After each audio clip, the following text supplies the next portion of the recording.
Muy buenas tardes, estimados exalumnos del Colegio Alianza Francesa de Traillén y distinguidos invitados. En este segundo día del ciclo de charlas organizados por el Centro de Exalumnos de la Alianza Francesa de Traillén, hará su exposición don Bruno Estaño Levy, quien nació en Santiago de Chile el 11 de noviembre de 1943. Sus estudios primarios fueron en la Alianza Francesa de Traillén, terminando sus estudios secundarios y universitarios en Santiago, donde obtiene su título de arquitecto en la Universidad Católica en el año 1968. Actualmente reside en San José de Costa Rica desde el año 1973. Miembro del Colegio de Arquitectos de Costa Rica desde ese año. Consultor experto Norma Reset, especialidad en el Colegio Federado de Ingenieros de Arquitectos de Costa Rica. Miembro internacional de American Institute of Architects, AIA. Director fundador del Instituto de Arquitectura Tropical San José, Costa Rica, consultor del Ministerio de Turismo de la República Dominicana, miembro fundador de la Cámara de Consultores en Arquitectura e Ingeniería, miembro de la Sociedad Interamericana de Planificación, organismo asesor de la ONU, Bogotá, Colombia. En su carrera profesional ha obtenido muchas distinciones, entre las cuales menciono miembro del jurado, edición internacional de premios Obras CEPMEC 2018, Oaxaca, México, año 2018. Miembro del jurado Olsim Awards, tercer ciclo de los premios Olsim, jurado regional para Latinoamericana, Universidad Iberoamericana, México, año 2011. Diploma de reconocimiento a la trayectoria en el campo de la construcción sostenible, otorgado por la Cámara Costarricense de la Construcción, Costa Rica, año 2010. Galardón Profesional Liberal del Año, otorgado por la Cámara de Comercio de Costa Rica, Costa Rica 2010. Miembro benemérito de la Asociación Nacional de Arquitectura Bioecológica, ANAP, Sao Paulo, Brasil 2008. Condecorado por el gobierno de Francia con la Orden Chevalier de la Ordre Nationale du Mérite, San José, año 2003. Ha mantenido constantemente sus estudios y actividades en diferentes países. Ha escrito 14 libros, muchos de ellos sobre las construcciones en el trópico, tema central de su exposición. ¿Por qué una arquitectura para el trópico? En la cual nos presenta las razones por las que existe una arquitectura tropical y que es el resultado de condiciones particulares, como son las condiciones culturales, económicas, sociales y ambientales propias de un clima definido por el sol, la lluvia y por una exuberante y pródiga naturaleza. Este conjunto de aspectos ha condicionado la vida en la que podemos llamar tropicalidad. La latitud tropical abarca toda la cintura del planeta y es fundamental para su equilibrio climático. Las arquitecturas del pasado se convierten en ejemplos y enseñanzas para la arquitectura tropical contemporánea, porque ellas se sintonizaron con el entorno, creando edificios singulares en los que se expresan los materiales locales, los techos amplios, los aleros profundos, las paredes con texturas, la vegetación densa y variada y los espacios ventilados y altos. Todo organizado por la sombra que refresca. La arquitectura tropical contemporánea, que actualmente se practica se nutre de estos ejemplos. A continuación, doy la bienvenida y dejo con ustedes a don Bruno Estaño Leví, quien directamente de Costa Rica nos honra con su exposición. Adelante, don Bruno Estaño Leví. Muchas gracias.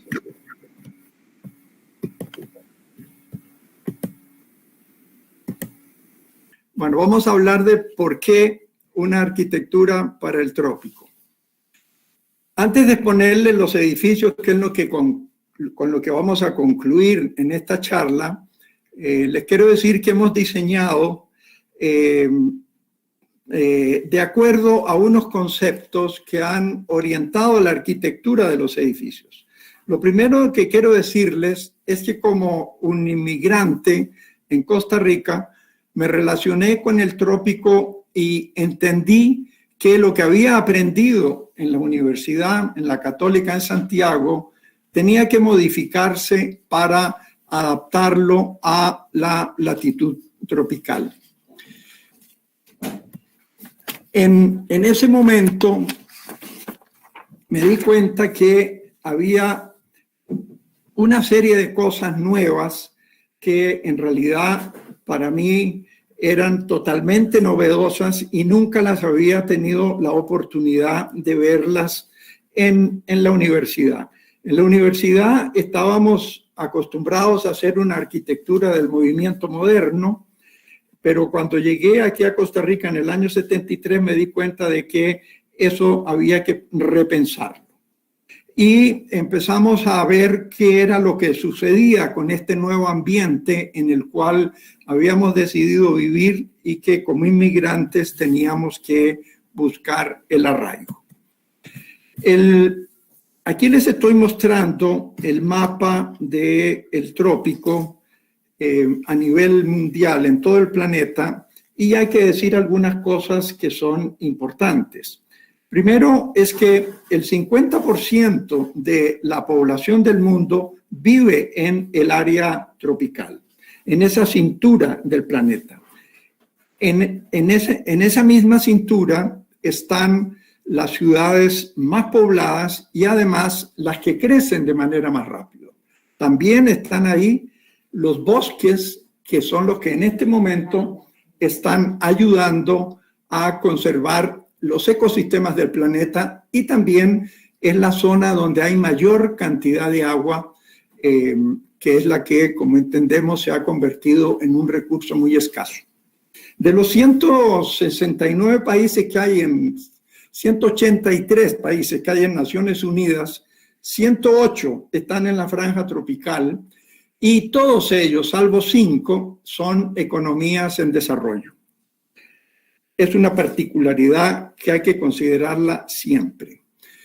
El hecho también que hace relevante al trópico, y que lo vieron ustedes en la segunda imagen que les mostré, es la biodiversidad biológica, que es sorprendente y tan necesaria para la vida del planeta.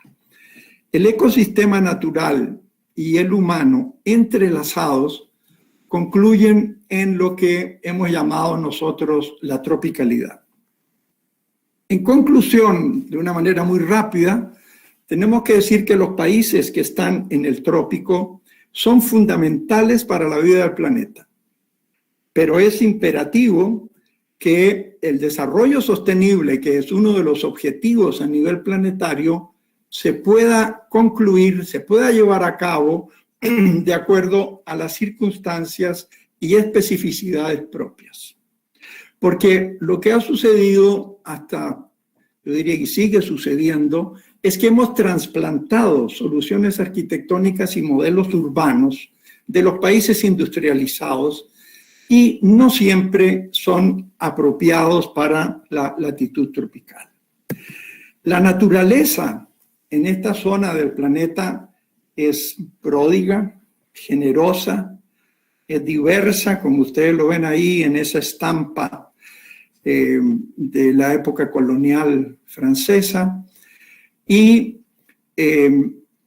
han surgido justamente por esa relación del hombre con este medio natural algunas cosas muy propias y muy específicas que se los ilustro aquí, como los grandes sombreros y también como las hamacas, que en el fondo no son otra cosa que una cama plegable que siempre acompaña a la persona en sus caminatas y el trabajo, de tal modo que puede estar siempre descansando en la hamaca, que tiene un vaivén y que tiene una brisa y que de esa manera le permite siempre un bienestar.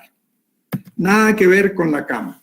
Por otro lado, existe en las edificaciones tradicionales un código estético tropical que lo descubrimos cuando llegamos y nos dimos cuenta, después de estudiarlo muy a fondo y recorrer el país en todos los sentidos, que esas arquitecturas muy sencillas tenían una enseñanza importante que nos podría empezar a definir un camino por el cual podríamos ir pensando hacia dónde ir orientándonos.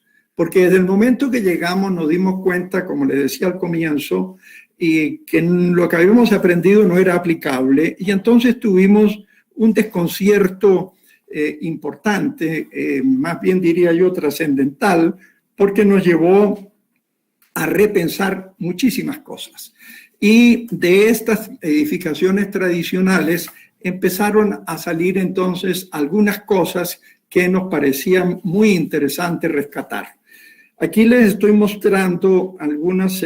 Arriba a la derecha es un hospital en las zonas bananeras de Costa Rica, en la zona sur y en la zona atlántica y del Caribe, que tienen, por supuesto, un clima muy, muy determinado, con mucha lluvia, con mucho sol, con una humedad alta, y eso genera algunas condiciones de habitabilidad particulares que es necesario resolverlos con la arquitectura. Acá ven ustedes edificios levantados del piso, abajo no se habita, normalmente son bodegas y grandes aleros, ausencia de vidrio para dejar que el aire pase y el bienestar de la gente que vive sea confortable sin necesidad de llegar a usar el aire acondicionado.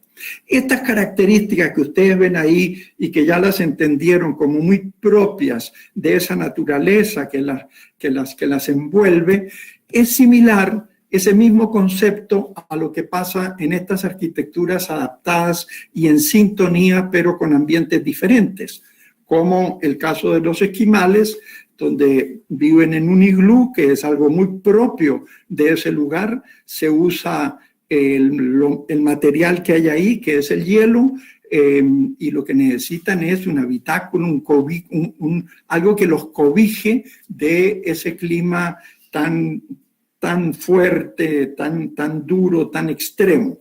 En el interior crean un microclima que les permite vivir. Y algo similar, conceptualmente hablando, es lo que pasa en los edificios del norte del África, en las casbas, donde lo que hay es barro, donde hay tierra, y por su inercia térmica, por el ancho de las paredes, la temperatura de los espacios internos es muy estable, a pesar de que en el día hace muchísimo calor y en la noche, como sabemos, en el desierto hace frío.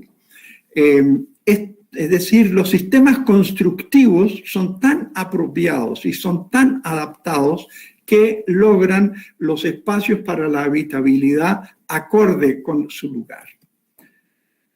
El tema de la sostenibilidad es algo que lo tenemos encima. En Chile se habla de la sustentabilidad, y en el caso de la sustentabilidad o sostenibilidad en el ambiente tropical tiene también sus particularidades.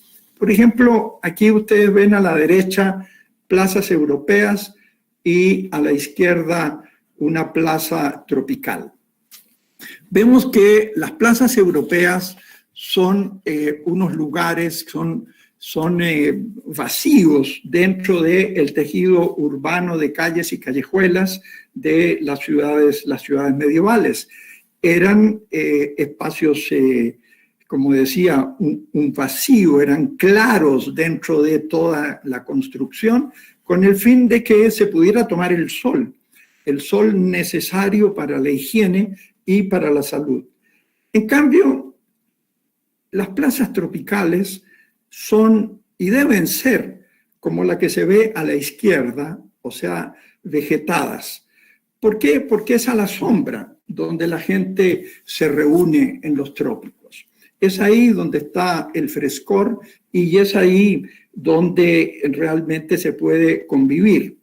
De hecho, los españoles ya se habían dado cuenta de estas cosas y ellos en las leyes de India, que era aquel manual para construir ciudades en las colonias, decían que en los climas calientes las calles debían ser estrechas y en los climas fríos las calles deberían ser anchas. Y esto estaba relacionado con la entrada del sol. En este gráfico les muestro el diferencial térmico que hay en países tropicales, el caso de Costa Rica, el gráfico que muestra ahí de temperaturas mínimas y máximas de los promedios, es en la meseta central, que es donde la gran mayoría de la gente vive, que está a 1.100 metros del nivel del mar. En el caso de una isla del Caribe como República Dominicana, vean ustedes que el diferencial térmico es alrededor de 3-4 grados, no más que eso. Pero en las otras latitudes tenemos temperaturas mínimas y máximas que pueden superar lo que está mostrando el gráfico. La arquitectura debe, por supuesto, responder a ese tipo de situaciones, pero responder de una manera, digamos, correcta, de una manera con sentido común. El sentido común es aquella inteligencia no académica que permite llegar a resolver cosas con un sentido práctico. Muchas de las soluciones que se plantean en las arquitecturas de hoy día es lo que se ve ahí en los gráficos a la derecha. En climas calientes o incluso no tan calientes, el aire acondicionado se convierte como en una norma y la gente está trabajando dentro de un ambiente muy, muy frío, que no solo afecta el trabajo, sino que es un contrasentido porque afuera más bien hace algo de calor. Entonces, ahí hay algo, esos edificios tan sellados, nosotros en cierta manera los cuestionamos y los volvemos a repensar. Y por eso creemos que es mejor trabajar en un clima tropical como la muchacha que está allá abajo, ligera de ropas, ¿no es cierto? Y con las ventanas abiertas para que haya ventilación. Estos elementos los hemos ido desarrollando a través del Instituto de Arquitectura Tropical que fundamos con Jimena, mi esposa, y unos amigos en 1994, con la idea de seguir estudiando todo esto del trópico, la arquitectura, el urbanismo y también el paisajismo tropical. De eso hemos escrito mucho. Jimena lleva más de 100 artículos publicados que se pueden bajar de manera libre de la página del Instituto de Arquitectura Tropical, porque pensamos que el pensamiento hay que distribuirlo, hay que compartirlo, hay que realmente divulgarlo a través de toda esta franja tropical del planeta para que se vaya haciendo conciencia de que el trópico es otra cosa. Y de esa manera, a través del instituto hemos tenido una serie de actividades que han sido importantes, porque por más de 25 años hemos hecho encuentros donde traemos a arquitectos de toda la franja tropical del planeta para discutir, y de alguna manera el instituto se ha convertido en un referente de muchas cosas y de jóvenes arquitectos que se dan cuenta de que hay que empezar a pensar las cosas de una manera más local.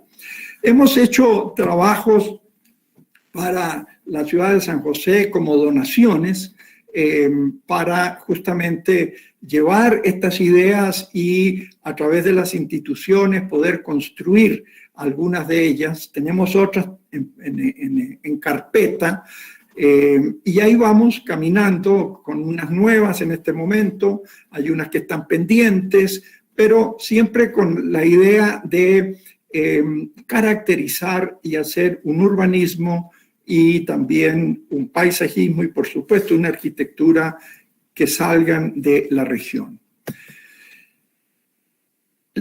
Lo que hemos estado haciendo en realidad desde el año 73, o más bien un poquito más tarde, cuando ya empezamos a entender bien dónde estábamos, era cómo hacíamos una arquitectura que estuviera inmersa en la ciudad y que también la ciudad pudiera transformarse. Ahí habían dos ejes de pensamiento que terminaban siendo importantes.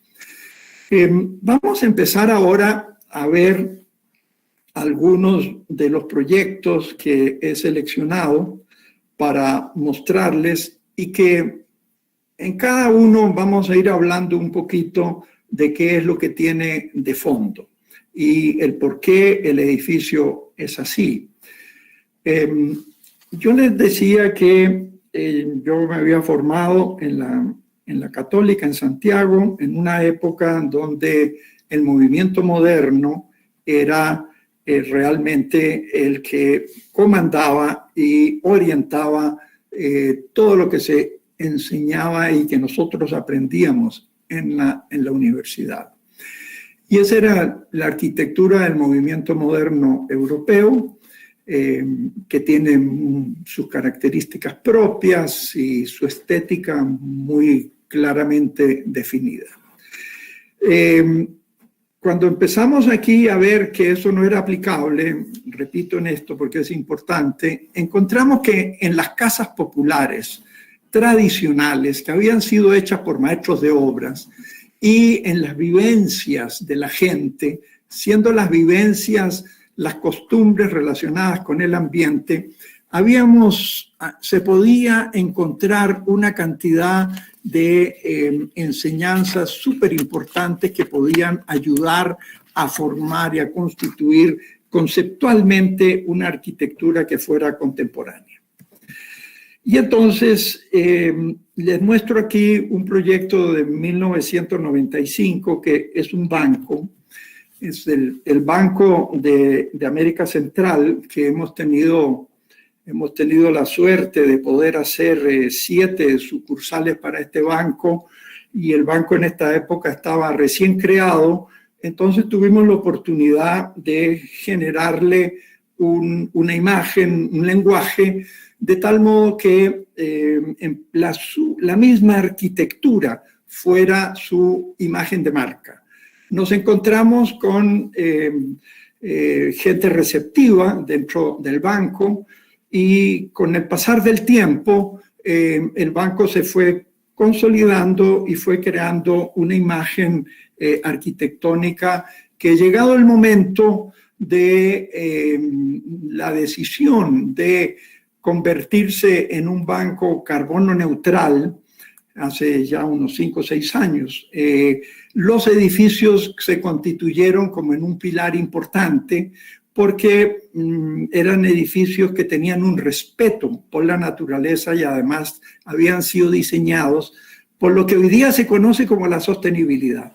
En realidad, nosotros empezamos a hacer edificios sostenibles cuando no se hablaba de la sostenibilidad, y nosotros tampoco sabíamos que estábamos haciendo edificios sostenibles, solo que estábamos empezando a trabajar con unos criterios que se nos habían transmitido de las viejas casas, de las casas tradicionales, y aplicando mucho sentido común y dejando de lado toda la influencia del internacionalismo y de esas cosas que de repente se ponen de moda y que cuesta dejarlas, pero que es importante reflexionar sobre ellas. En este banco, ustedes entenderán que todos esos aleros que tiene, esos grandes techos, son justamente para cobijar de la lluvia. Y los techos se convierten en cosas tan importantes que al final de cuentas terminan siendo fachadas. Y esto que se ve aquí a mano izquierda es una acera protegida que conduce a los clientes desde la parte de abajo, donde hay una avenida importante, hasta el ingreso del banco que está en la parte alta. Como les decía, esta es la primera de las 7 sucursales. No, por supuesto no les voy a mostrar las 7, pero todas tienen un poco ese mismo lenguaje arquitectónico. Y se le creó un lenguaje corporativo que le sirvió en el arranque al banco de manera muy importante. Bueno, las marquesinas son elementos importantes en el trópico porque mantienen siempre el sol más alejado de los vidrios, y en este caso es un edificio de apartamentos que fue construido en el año 2008-2009 y que ya le habíamos introducido en ese entonces una serie de criterios de la sostenibilidad, como por ejemplo generar agua caliente con paneles solares, de tal modo que el edificio tenga un circuito de agua caliente y cada quien capta a través de un medidor el agua caliente para su propio departamento.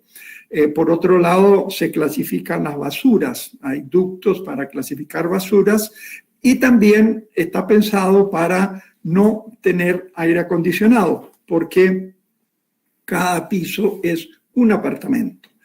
¿Qué es lo que pasa con estas marquesinas? Bueno, las marquesinas producen cierta sombra en algunas horas, pero también tienen otra función, y es que ustedes ven en la foto de la derecha hay unos balcones. Esos balcones que son como unos vacíos, son unos embudos en realidad. ¿Y por qué es curvo el edificio? Porque el aire, el viento en Costa Rica, hay una entrada del viento que viene del Caribe, que es por el Paso de la Palma y que es noreste. En la foto de la izquierda, a mano izquierda, ahí en la parte curva, por ahí es donde le pega el viento en toda esa fachada. Entonces el viento resbala por estos vidrios y entra por las ventanas, que son aquellos cuadraditos blancos que se ven ahí, y también por los balcones. Eso hace que uno pueda controlar la temperatura y la ventilación y el confort abriendo y cerrando las ventanas que están en la fachada. Aquí ustedes más o menos pueden ver eso. Aquí hubo unos compromisos que realizar porque la vista era tan buena, tan bonita, tan impresionante, que el sol, sobre todo en la mañana, esta es una foto, digamos, 6 de la mañana, el sol sale a las 5, entre 5 y 5 y media aquí, entonces a las 6 de la mañana ya hay un sol horizontal que entra, ya a las 7 y media ya prácticamente no entra nada. Pero los vidrios, al ser dobles, son vidrios térmicos, porque lo que queríamos era evitar cualquier elemento que bloqueara la vista. Entonces usamos algo de tecnología en ese caso. Como les decía, van a ver ustedes en esta presentación siempre algunas referencias de construcciones de las tradicionales, porque nos ayudaron. Por ejemplo, ahí donde está la ropa tendida, eso es un dintel calado que siempre está abierto porque se requiere que el aire salga o el aire entre. Por otro lado, las paredes lisas en el trópico con pintura tienen una vejez muy fea, se llenan de hongos, se llenan de manchas. Entonces siempre hemos procurado trabajar con paredes con textura. Con textura, y en este caso, este es un supermercado, con textura con hueco, que es escalado ahí, de tal modo que pueda entrar la brisa y al tener ese juego de luces y sombra en la fachada, ellas van como envejeciéndose de una manera muy, muy natural y muy digna. Y además hay un ahorro y una economía en el mantenimiento súper importante. Siempre hemos procurado trabajar con los materiales locales, con la mano de obra local y con materiales, como decimos, sin pedigrí, o sea, el hierro galvanizado, que es lo que se llama el zinc, los bloques de arena y cemento, ladrillos, tubos, en general, cosas fabricadas todas localmente y que le dan justamente una posibilidad de mejoría a las industrias locales y a la mano de obra. El hecho de trabajar con tecnologías más complejas, muy como en boga hoy día, eso va haciendo que las empresas locales, las fábricas locales empiecen a tener problemas, no se favorece la economía porque hay que ir a comprar cosas afuera. Nosotros decimos que preferimos un material hecho localmente que no tenga ninguna etiqueta verde a uno traído con todas las etiquetas desde Europa, de Japón, Corea, etcétera, porque solamente por el transporte de ese material las emisiones de CO2 van a ser mucho más graves y contaminantes que una pequeña fábrica local que no tenga esos respetos hacia el ambiente y hacia la sostenibilidad. Bueno, este es otro banco, y aquí les quiero hablar del espacio tropical. El espacio tropical de los edificios, por supuesto, es diferente de los otros, de las otras latitudes. Cuando uno ve, el caso extremo es el del iglú, pero cuando ve Noruega, Suecia, los países nórdicos, Dinamarca, en general son espacios pequeños porque hay que calentarlos. En el trópico es diferente. El calor, toda la termodinámica hace que el calor se vaya hacia arriba y hay que tratar de sacarlo. En algunos casos estamos obligados a usar aire acondicionado, como es el caso de estos edificios del banco, por ejemplo. Sin embargo, por la altura que ustedes ven ahí que esto tiene, el aire caliente se estaciona arriba y pasan muchísimas horas antes de que sea necesario echar a andar el aire acondicionado. Otra condición que tienen estos edificios es que los vidrios siempre están en sombra, o sea, no se calientan. El rayo de sol lo obstruimos de alguna manera, con un alero más largo, alguno nuevo que sale, algo de vegetación, vamos a ver en otro proyecto. La cosa es que el vidrio esté fresco. Cuando el vidrio está fresco, la carga térmica que tiene que vencer el aire acondicionado se reduce considerablemente. Estos edificios, por ejemplo, como les decía, son de los años 90 prácticamente todos, consumen un 50% menos de energía eléctrica que las otras sucursales que tiene este mismo banco, el Banco BAC, el Banco de América Central, que no fueron diseñadas por nosotros y que no han seguido, digamos, estos criterios de diseño.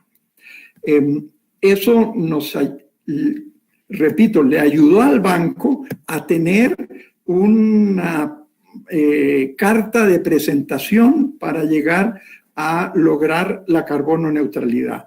Estas son unas fotos de un área de este mismo banco que hicimos posteriormente, donde ahí ustedes ven afuera unas plantas que están de crecimiento incipiente, ahora ya tienen unos 30, 40 centímetros de espesor. Eso lo hemos usado en otros casos. Les había comentado de los materiales y aquí vamos a hablar de la sombra y la penumbra. Dos palabras que en otros climas son malas palabras. Aquí son las palabras más bonitas, la sombra y la penumbra. La penumbra descansa el ojo. La penumbra de los espacios interiores es una claridad atenuada y da la bienvenida a las personas que vienen de afuera donde hay una enorme resolana y entran a un lugar y el ojo descansa.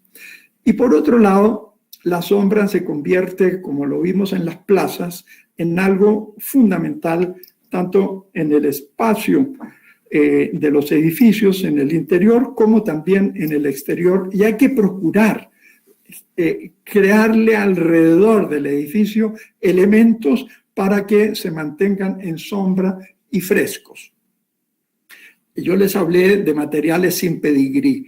Aquí es el extremo y es lámina de hierro galvanizado, zinc, la más sencilla, la más barata, la más accesible, pero trabajada con algo de creatividad, de tal modo de que podamos lograr adentro espacios como esto. Este es el edificio de British American Tobacco, la oficina regional que tienen ellos acá. Aquí están los tubos que les comentaba, las láminas aquí arriba en el cielo a la derecha, lo que llamamos el petatillo, que es ese cuadriculado de tiritas de madera que son desperdicios de los aserraderos, pero que se hacen esas rejillas de madera. Y si vemos abajo en la foto a la izquierda, abajito, es una foto de una casa bananera, donde vemos que ya había esa penumbra interna que contrasta con la resolana. Y eso lo hemos tratado de repetir, y en este caso estamos viendo las oficinas de British American Tobacco. Aquí está el petatillo de madera, usándolo en una ventana importante, justamente para bloquear los rayos del sol y que esos vidrios se mantengan frescos. Las paredes vegetales son realmente un recurso súper importante, pero además súper barato.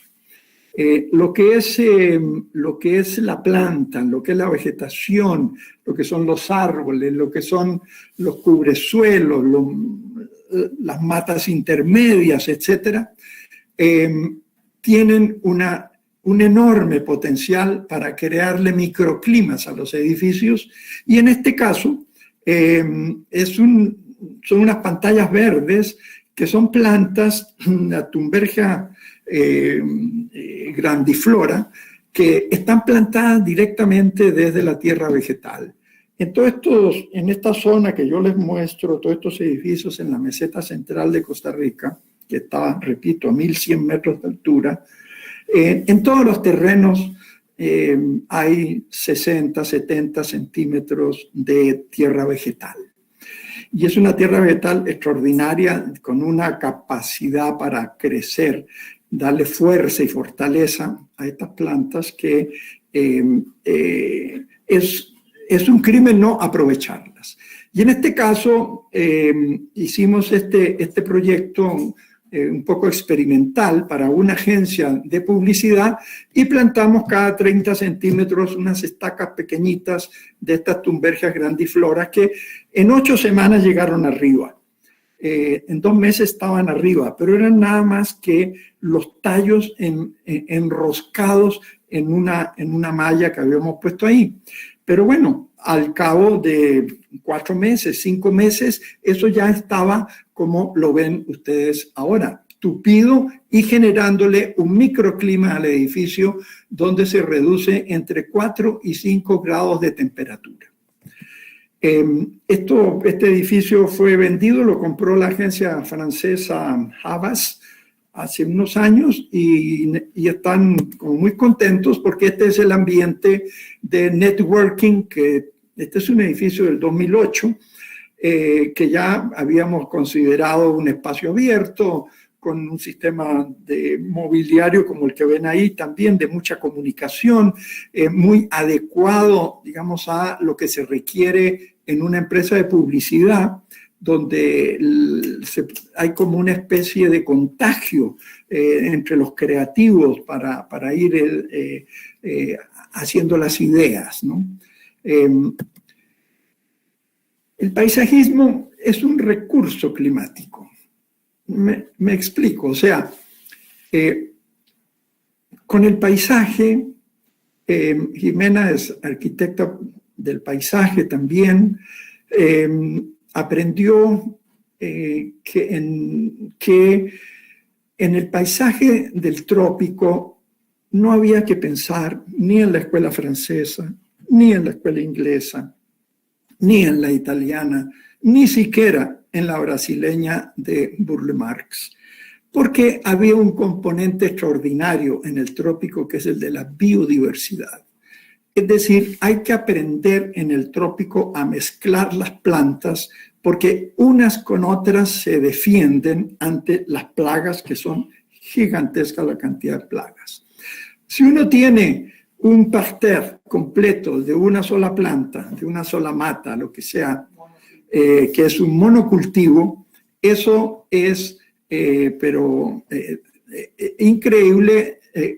Es un plato delicioso para todos los bichillos del trópico, los hongos, los ácaros, todo se lo comen, las hormigas, etcétera, las cochinillas.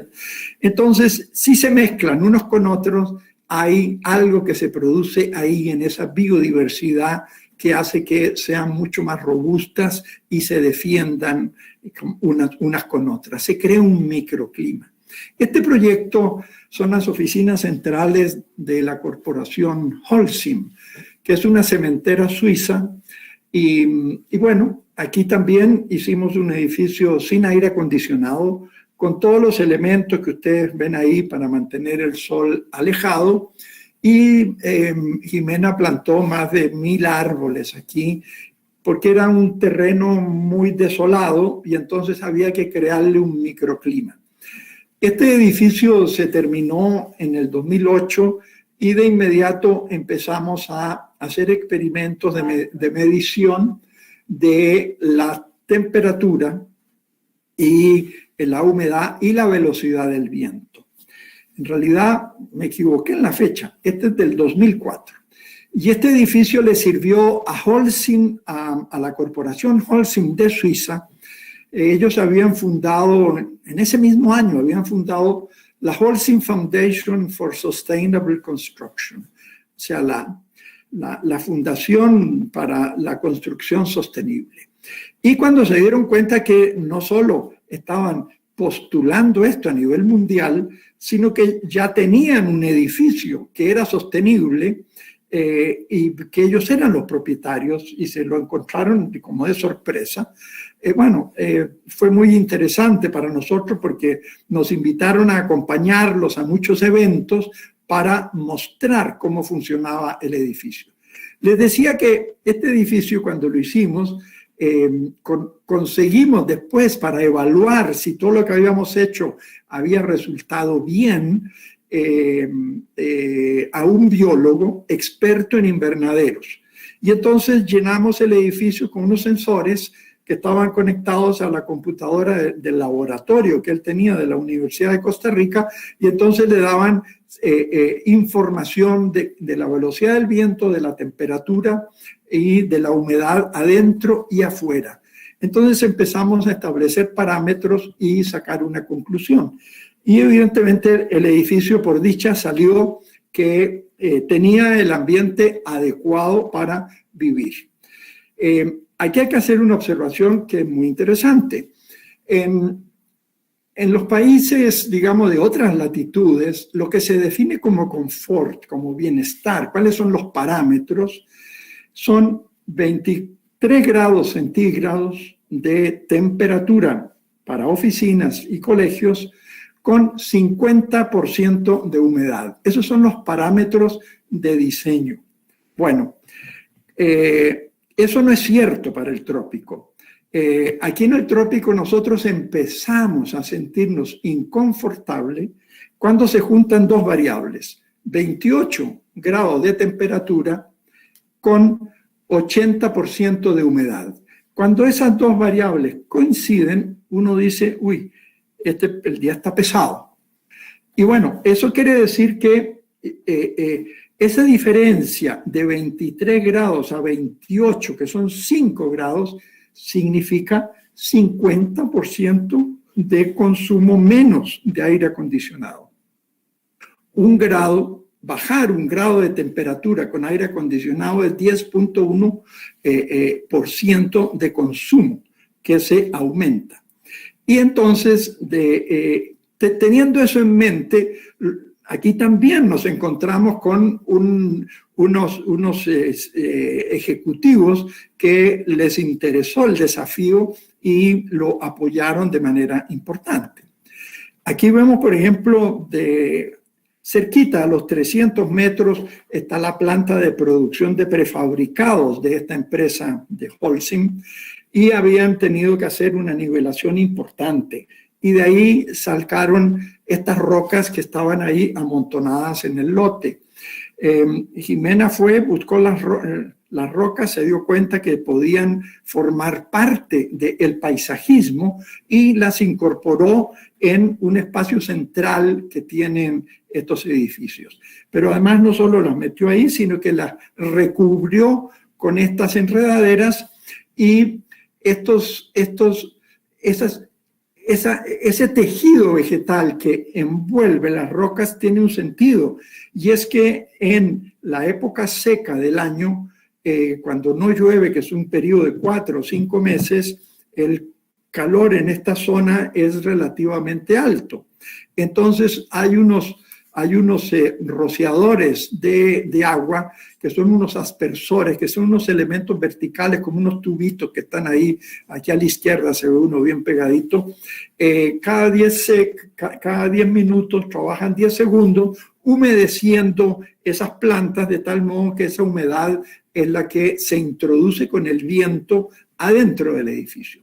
En el trópico estamos acostumbrados a la humedad.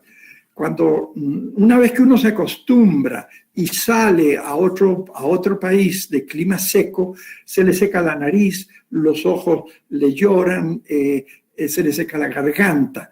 Aquí necesitamos humedad. Como les decía, 80% de humedad no nos parece algo insoportable, 70% mucho menos, y 65% es una maravilla. Y con eso toda la gente vive. Entonces, para acondicionar un edificio es importante hacer estos inventos, digamos, de diseño, de creatividad para mejorar el ambiente interior. Aquí buscamos unos árboles que son los almendros de playa, que tienen un follaje horizontal, justamente para que se pudiera reducir la evaporación del agua que salía de esas rocas, grandes rocas recubiertas con vegetación. Climatizando con el clima. Aquí también hemos usado las paredes verticales, y este es un edificio de oficinas de una empresa constructora que no tiene aire acondicionado. Es un edificio estándar en el sentido de que es un rectángulo que está mirando al norte y al sur. En este hemisferio el sol viene por el sur. Y entonces, aquí lo que estamos viendo es la fachada norte. Entonces, lo que conviene es tener elementos horizontales, porque el sol sube rápidamente. En los costados este y oeste conviene tener elementos verticales, porque el sol se mueve y declina en ese sentido. Entonces, aquí es un edificio, lo mismo que el de Holcim y muchos otros, que los hemos llamado edificio pasivo para gente activa.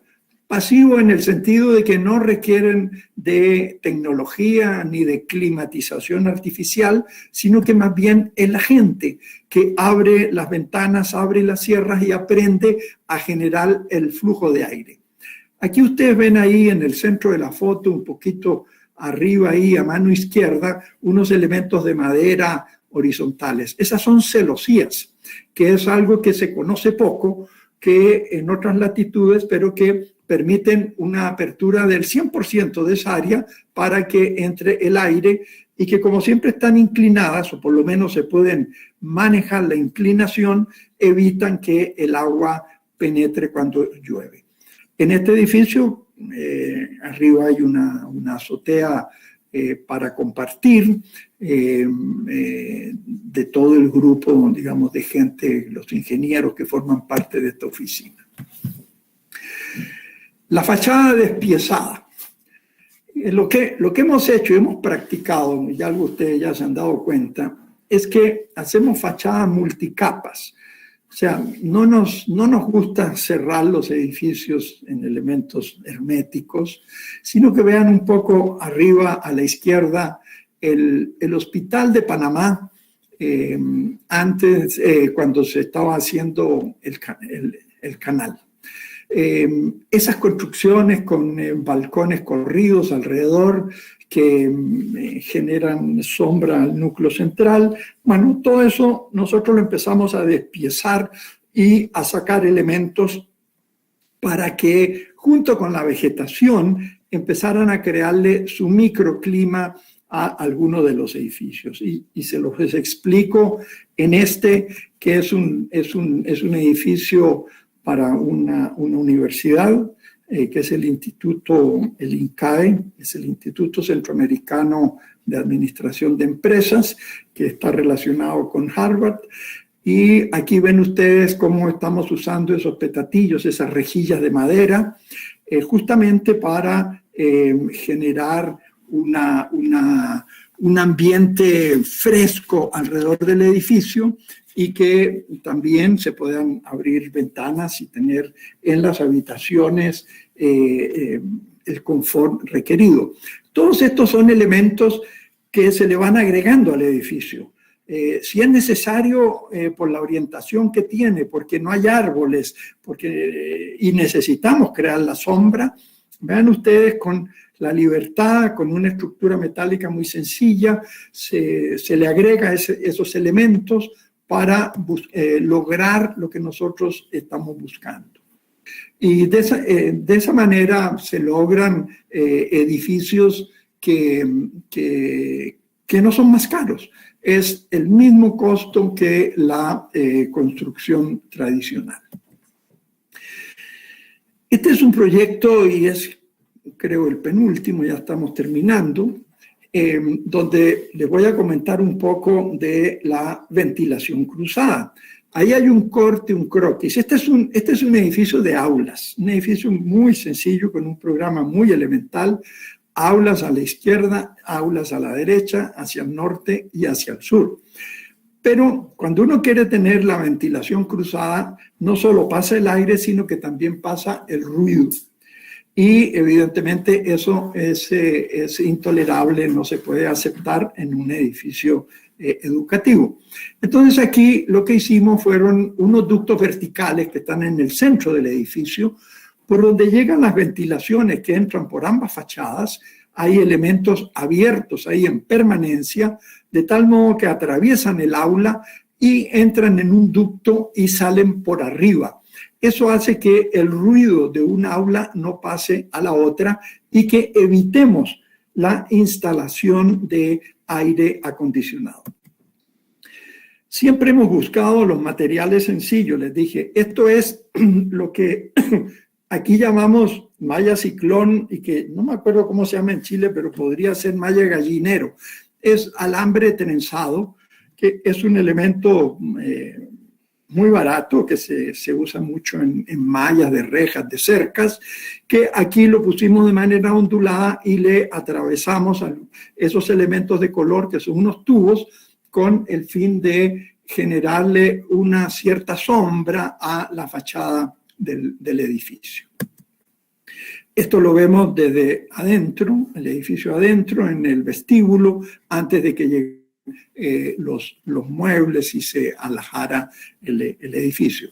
Todo esto funciona con principios muy básicos de termodinámica, de haciendo circular el aire, y uno va ya, como quien dice, cogiendo experiencia, y sabe por dónde viene el viento, ya lo conoce, eso es muy fácil, pero también logra dimensionar las aberturas que tienen que tener los edificios para dejar meter el aire adentro de los edificios.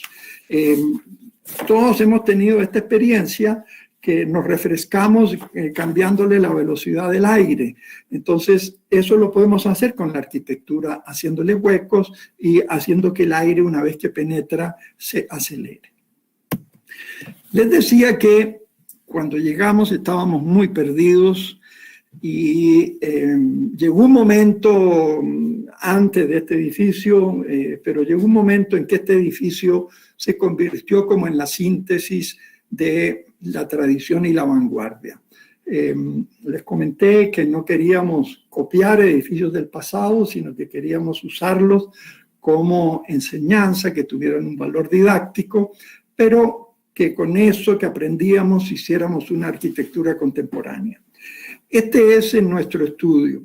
Este edificio es de 1986 y ahí ustedes pueden ver en la foto de la izquierda una mezcla de bloques de ladrillo bloques de cemento con unas franjas horizontales de ladrillo, que son materiales muy sencillos que lo que sirven es justamente poniéndolos juntos uno a la par del otro, que se realcen sus características y siendo el bloque un material medio tristón, se ponga mucho más alegre con el rojo anaranjado de los ladrillos. Pero me gustaría enfocarlos en ese croquis que está en el centro, porque ahí está como toda la conceptualización de los edificios que les he mostrado. La nube, el sol, el viento, la vegetación, los espacios abiertos que se comunican unos con otros, que no hay barreras, porque no conviene que haya barreras para lograr la climatización y el confort. Aquí vemos un grupo ahí en la oficina trabajando, y con esto en realidad esta es la última diapositiva. Sin embargo, una pequeña conclusión, si me permiten, es que en esta conferencia he querido presentarles una arquitectura que tiene un código estético particular y que resulta de la aplicación de un lenguaje arquitectónico cuyo diseño siempre se ha apoyado en el oficio del arquitecto, en eso que hemos aprendido, que sabemos hacer, que con el lápiz y el papel y el borrador, la goma, más que irnos, ¿no es cierto?, por las imágenes internacionalistas que son extraordinarias en otros países y de edificios que uno les hace una reverencia y les sacan sonrisas, pero que son edificios de costos altísimos que las economías del tercer mundo, de los países tropicales, no se los pueden permitir. Y menos cuando se plantea que la sostenibilidad y lo amigable que tiene que ser la arquitectura con el medio ambiente sea a través del uso de la tecnología. La tecnología para nosotros es muy cara, nos crea una dependencia y si bien resuelve algunos de los problemas, crea otros. Nosotros hemos pensado que podemos seguir haciendo arquitectura y seguir enseñando arquitectura basados en el sentido común y usar los elementos básicos que son los recursos inagotables que existen en el planeta, como el sol, el aire, la lluvia, la vegetación, y hacerlos participar de la arquitectura. Y para terminar, y como estamos en la Alianza Francesa, quería referirme un poco a Le Corbusier, el arquitecto tal vez, no cabe duda, el arquitecto de más renombre del siglo XX, y hay mucha gente que dice que hasta el momento nadie ha superado a Le Corbusier en toda la historia. Le Corbusier, que además de arquitecto era escultor y pintor y escribía mucho, definió la arquitectura, y tal vez digámoslo en francés, le jeu savant, correct et magnifique des volumes assemblés sous la lumière. Eso es su visión de la arquitectura. Nosotros modestamente hemos dicho que hemos hecho una arquitectura a la lumière de l'ombre. Es decir, hemos concebido una arquitectura a la luz de la sombra. ¿Por qué? Porque en esta latitud, porque en el trópico es la sombra la que alumbra la vida. Gracias.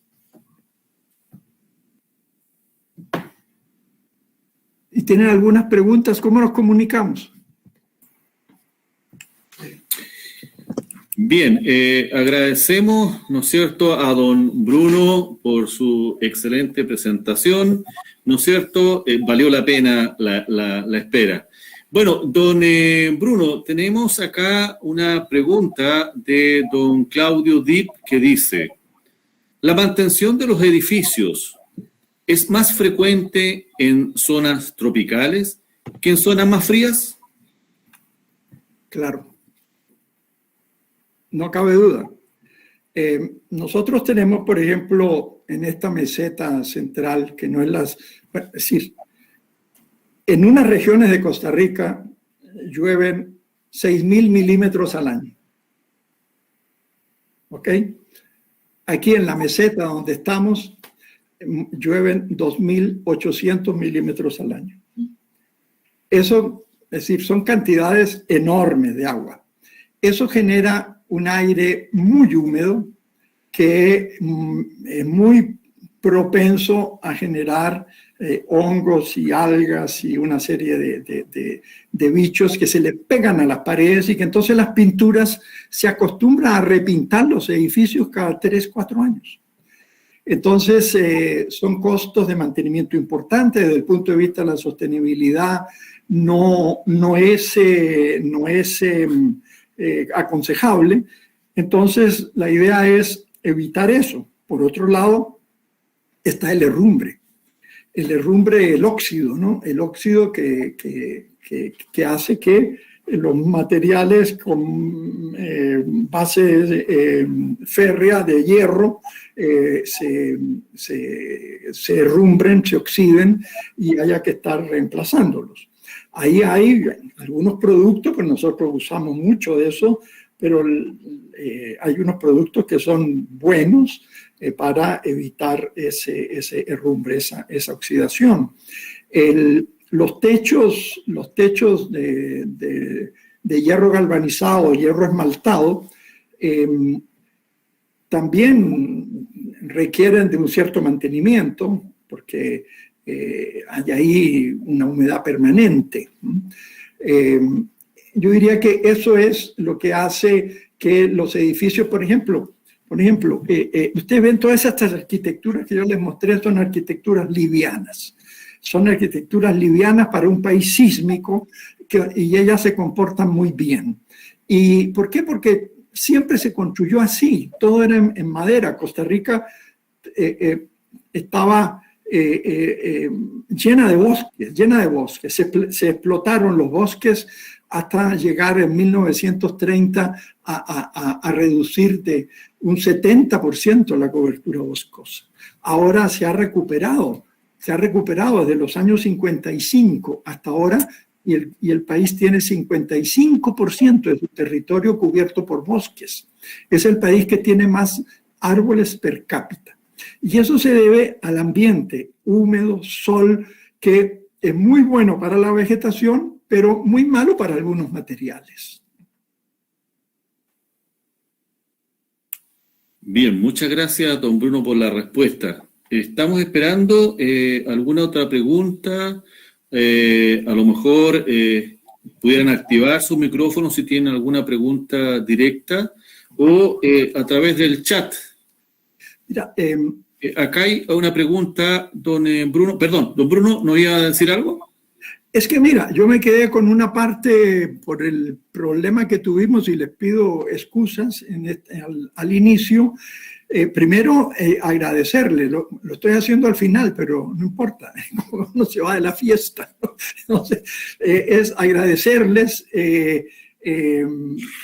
Yo salí de la Alianza del 54, o sea, son más de 65 años que no teníamos este contacto, hasta que Edgardo Pisani me encontró y apareció ahí una llamada telefónica y bueno, él me encontró y hemos establecido esto y me honra muchísimo estar aquí presentándole el trabajo que hemos hecho con tanto cariño desde Costa Rica y adaptándonos a esta situación tropical que al final de cuentas la hemos hecho muy nuestra, ¿no? Y donde nos sentimos como muy a gusto. Yo les agradezco enormemente tanto a la Alianza a las autoridades de la Alianza, al comité, por haberme invitado y darme el chance y el honor de compartir esta conferencia con ustedes. Muy bien, don Bruno. No, gracias a usted por todo lo que nos mostró, la belleza de su trabajo, la inteligencia en todo, crear esas corrientes de aire y aprovechar todo lo que le da el trópico. Así que no tiene nada que agradecer, solamente gracias por su presentación. Bueno, hay otra pregunta antes de pasar a Marco Antonio Macaluso, que está levantando la mano, pero hay una pregunta que entró primero, Marco, para que me esperes. Don Omar Galás Navarrete consulta: la calidad de los suelos para sus fundaciones de los edificios. Mira, aquí es ya un suelo de 12 toneladas por metro cuadrado, es un suelo bueno. En este momento estamos empezando a hacer una casa donde el suelo son 5 toneladas por metro cuadrado, o sea, es muy poco. Entonces hay que inventar. Por dicha, el país tiene unas canteras, es decir, son unas minas de un material como una tosca.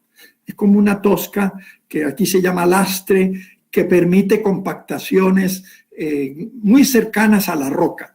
Entonces, cuando todas las fundaciones de los edificios grandes, hay algunos que van en pilotes hasta abajo, varios metros, hay otros que usan lo que se llama una losa flotante.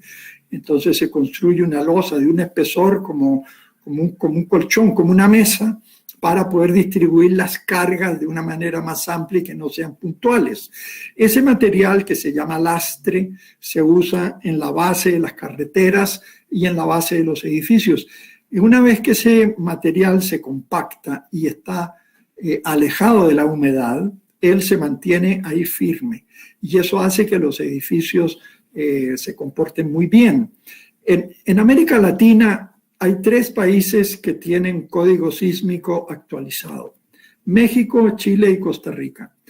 Tienen códigos sísmicos que están en permanencia actualizándose y que hacen que los edificios respondan muy bien a los eventos sísmicos. Aquí nosotros, en lo personal, para los edificios pequeños, digamos, los construimos siempre, o buscamos y tratamos de convencer al cliente de que la estructura sea liviana. Hay un material local inventado aquí por el mismo grupo de Pizarreño allá en Chile. Aquí el asbesto se eliminó desde hace muchísimos años, entonces se buscó un sustituto, y el sustituto fue hacer una mezcla de fibra de madera, fibra vegetal, viruta, lo que sale de los aserraderos ahí, con cemento, y entonces se hace una lámina, una placa de diferentes espesores de fibrocemento que tiene un comportamiento a la intemperie muy, muy bueno, o sea, no se deteriora, no se degrada. Entonces ese elemento liviano permite construir estructuras de metal, también livianas, y forrarlo con esos elementos. Y eso hace que los edificios sean muy livianos y duren muchísimos años. Muchas gracias, don Bruno. Don Marco, usted tenía la manito levantada. Adelante, don Marco, por favor. Ya, gracias. Bueno, lo primero, a todo el grupo y en especial a Bruno, el saludo. Estuve desconectado de la cámara solamente en lapsos, producto de que me estaba desplazando. Solamente estoy desde un teléfono. Así que disculpen los movimientos inoportunos de cámara. Bueno, nada más que, no sé, la palabra no es impresionado o más que eso. Por la presentación de Bruno, me encantó y lo voy a tener muy presente. Una nota, yo de niño recuerdo de alguna de las clases Le Corbusier, lo recuerdo claramente. En algún momento, en alguno de los ramos, el nombre me fue muy conocido. De hecho, tengo imágenes de obras antiguas, y a lo que yo iba era de que en una de las obras de Bruno, noté unas curvas, unas superficies en los verticales, pero que tiene no sé cómo se llama, los salientes, y bajo los salientes unas curvaturas. Y en ese momento pensé en las imágenes que yo guardo en el computador, y aquí en el teléfono igual, porque estaba haciendo un trabajo que necesitaba ese tipo de estructura, y lo tengo, era por el tema de la Semana de Francia, y lo tengo entre mi archivo, una de las obras de Le Corbusier. Y noté un aire, y lo pensé, y por eso quedé sorprendido cuando tú hiciste la mención, Bruno. Era eso. Lo otro era con respecto al suelo, la pregunta de Omar. Me interesa mucho, dado que me hizo recordar lo que sucedió hace poco en Florida, en Miami, no me acuerdo, en que la escena yo la repetí varias veces, y es como si el edificio se desmoronara, se deshiciera. Hay una falla grave, no sé a qué se debía. Muy interesante, agradecido del minuto que me dan para hablar, y en especial ahí también el saludo a Monsieur Christian, el señor orientador del colegio. Saludo a todos, y ahora entrego el micrófono y lo pongo en mute. Muchas gracias, Marco. No sé, don Bruno, ¿algún comentario de las palabras de don Marco? Es que lo que dice Marco abre una puerta grandísima, ¿no? Por lo menos para mí. Digo, en la católica, bueno, Le Corbusier es un maestro. Y bueno, yo tuve la suerte, la oportunidad de trabajar en una obra de él. Cuando después de estudiar en la católica obtuve ahí una beca para ir a Francia. Y bueno, en ese momento yo iba a ir a estudiar urbanismo, pero como era en el 68, el Instituto de Urbanismo lo cerraron. Después de los movimientos del 68, los estudiantes cerraron el instituto. Entonces me dijeron, bueno, mire, usted está aquí, preséntenos un programa. Y me puse en contacto ahí con la gente que había trabajado con Le Corbusier. Le Corbusier hacía 2 años que había fallecido. Y entonces había un chileno en ese grupo que era Guillermo Julián, y lo voy a ver y me dice, bueno, mira, nosotros nos distribuimos los 3 proyectos que quedaron pendientes del atelier de Le Corbusier. Y hay un amigo, José Ubrery, que tiene uno que tiene interés en llevarlo adelante, que es una iglesia. Y bueno, yo me fui a verlo, y la cosa es que hicimos ahí amistad y yo empecé a trabajar para él. Él realmente no tenía una oficina, lo tenía en su casa, porque era muy difícil hacer un proyecto en esa época así en Francia, de buenas a primeras, no había fondos. Entonces, bueno, yo era un dibujante gratuito, por decirlo así, porque yo tenía mi beca. Y bueno, y ahí estuvimos y le empezamos a dar cuerda a eso, y fue creciendo y se fue escuchando, y bueno, a eso me llevó a mí a través de ese proyecto a conocer de manera bastante profunda el trabajo de Le Corbusier. Y cuando yo terminé ya de trabajar ahí, veía a toda la gente y los discípulos de Le Corbusier, yo dije, bueno, yo creo que hay algo que trasciende la época y trasciende la forma de los proyectos de Le Corbusier, que es su pensamiento. Y entonces me enfoqué mucho en estudiar de dónde venían, el origen de las formas que él inventaba, porque todas sus formas tenían un origen y él lo escribía. Entonces, que una venían de un caracol, que la otra venían de unas conchas de cangrejos, etc. Y también con una mirada muy acentuada sobre lo que se hacía de manera vernácula en algunos lugares, ¿no? Y eso a mí me había sorprendido, me había gustado, y tengo que decir que cuando llegué al trópico y me encontré que no podía practicar y hacer las formas que me habían enseñado, sí, Le Corbusier me sirvió muchísimo para empezar a buscar el comienzo del hilo de esta madeja y empezar a ir ovillándolo hasta hacer, entre comillas, digamos, una teoría, una manera de enfocar. Porque lo que les he mostrado en realidad es un lenguaje arquitectónico que está constituido por unas sílabas. Y lo que les he mostrado es el diccionario abreviado, digamos, porque hay otras sílabas más que los aleros, que los parasoles, que las marquesinas, que las texturas. Entonces, esas son sílabas de un lenguaje. Y ese lenguaje, bueno, ahí fue saliendo con la reflexión, y escribiendo, y muchas de esas investigaciones fueron las que sirvieron para que con Jimena hiciéramos el Instituto de Arquitectura Tropical, para darle una formalidad a todas esas investigaciones en forma de artículos, de ponencias, etcétera, que se han ido divulgando a través del mundo de toda la franja tropical del planeta como una referencia. Don Bruno, aquí hay un comentario que hace don Marco Antonio Macaluso Núñez que dice: interesante aquellas pantallas exteriores para desviar luz y calor exterior, sin olvidar a la cobertura vegetal paralelo a los muros de edificios. Sí. Ahí hay también unos elementos como unas orejas que llamábamos, que eran para orientar la brisa, ¿no?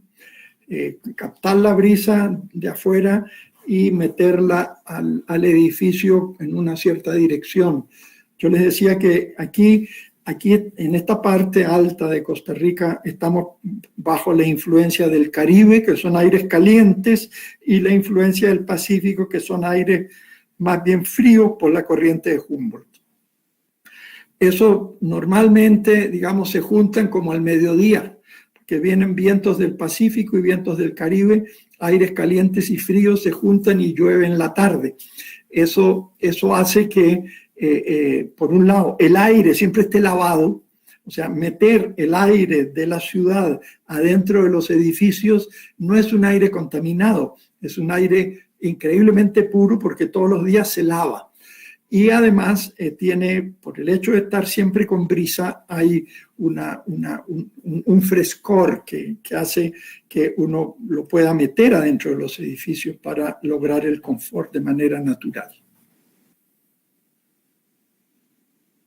Acá también uno de los que están conectados, que se identifica como 00, dice, y el ruido también. Uh-huh. Tiene toda la razón. El ruido se mete. Y entonces por eso nosotros hemos llevado nuestra preocupación hacia la ciudad.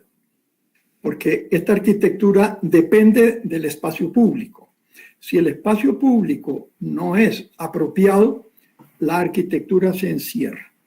Entonces por eso es que a través del Instituto de Arquitectura Tropical hemos tenido una participación para incentivar a las municipalidades a hacer proyectos urbanos para mejorar el aire y reducir el ruido, que ya se logró, por ejemplo, con una ley, que no estuvimos nosotros ahí, pero es una ley para bajar el ruido de los tubos de escape de, sobre todo, las motos.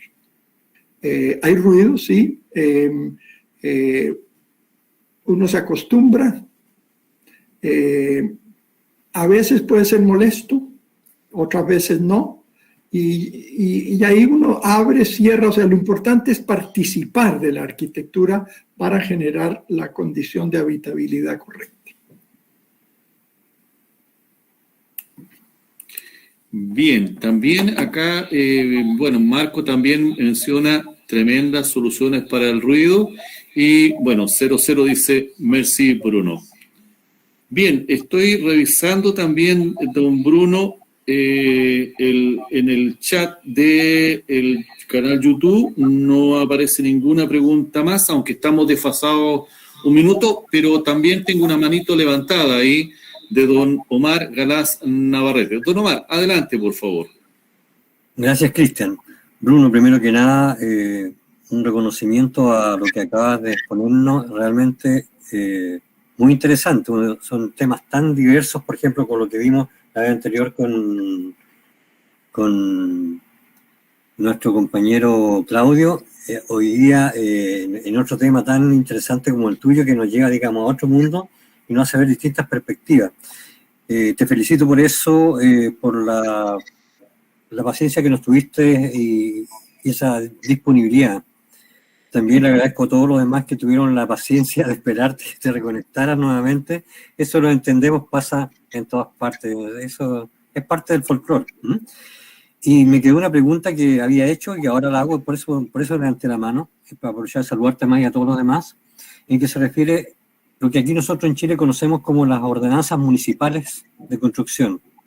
¿Cómo funciona ese tema allá en Costa Rica? Y si tiene ordenanzas distintas de acuerdo a las ciudades, lugares, a pesar de que no es un país tan grande, pero y es más o menos homogéneo, pero ¿cómo se maneja ese tema y cuál relación hay con respecto a mantenerse estas tradiciones en las líneas arquitectónicas antiguas con los nuevos edificios? Esa es mi pregunta. Mira, primero una pequeña cosita para ubicarnos.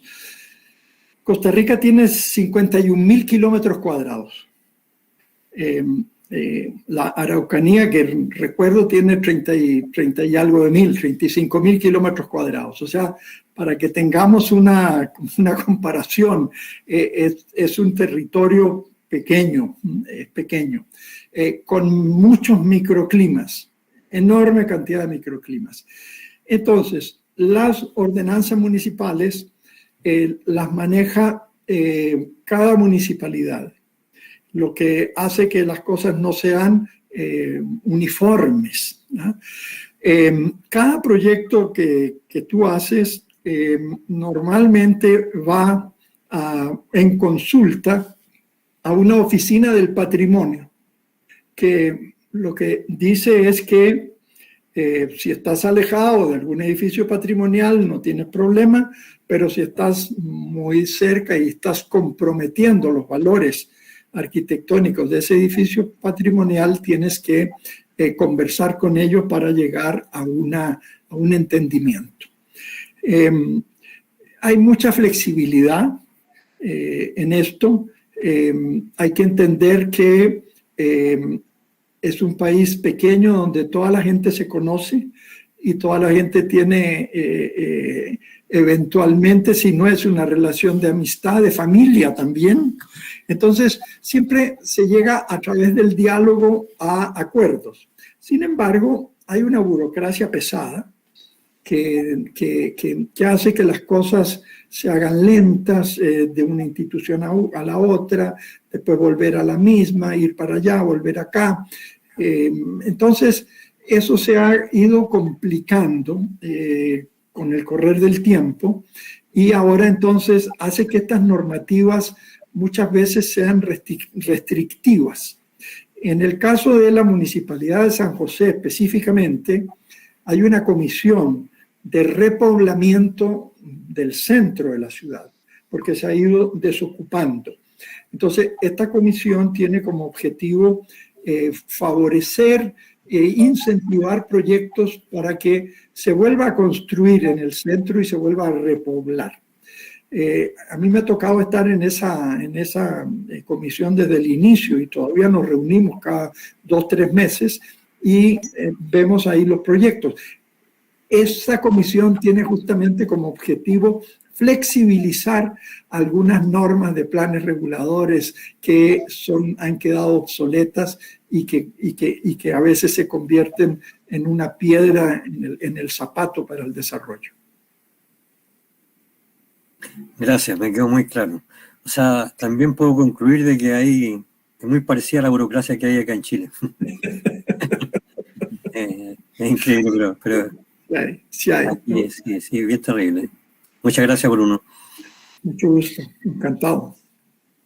Bien, bueno, ¿alguna pregunta más? Veo estoy revisando el canal YouTube. No hay, solamente agradecimientos para usted, don Bruno.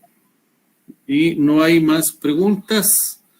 Damos un minuto más esperando preguntas. ¿Alguien más tiene alguna pregunta para realizar a nuestro invitado, don Bruno Estaño Levy, en relación a este Excelente tema, ¿no es cierto? ¿Por qué una arquitectura en el trópico?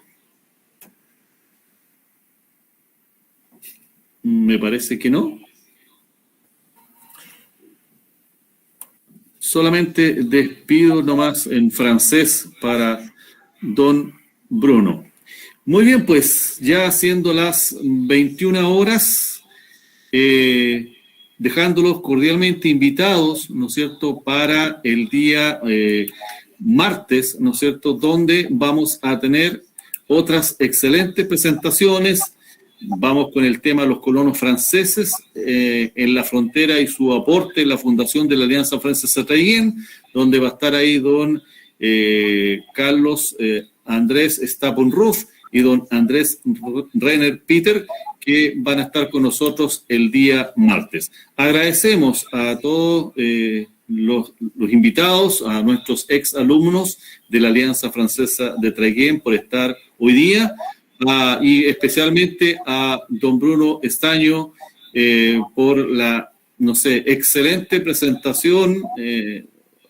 Yo, para mí, alegre verlo, gratamente hermoso lo que usted presentó, maravillado por su inteligencia, por sus manos, por su obra, realmente un grande maestro. Perdone como lo estoy llamando. Muchas gracias, y a todas las que hoy día nos están acompañando, les damos la eterna gratitud. Tuvimos ciertos problemas de conectividad. Gracias por entendernos, gracias por la paciencia, pero salimos adelante con esta segunda charla. Muy buenas noches, nos despedimos desde el Colegio Louis Pasteur de Traiguén y nos despedimos hasta el día martes a las 19 horas con otra excelente charla. Muy buenas noches, nos despedimos. Buenas noches a todos. Buenas noches. Aprovecho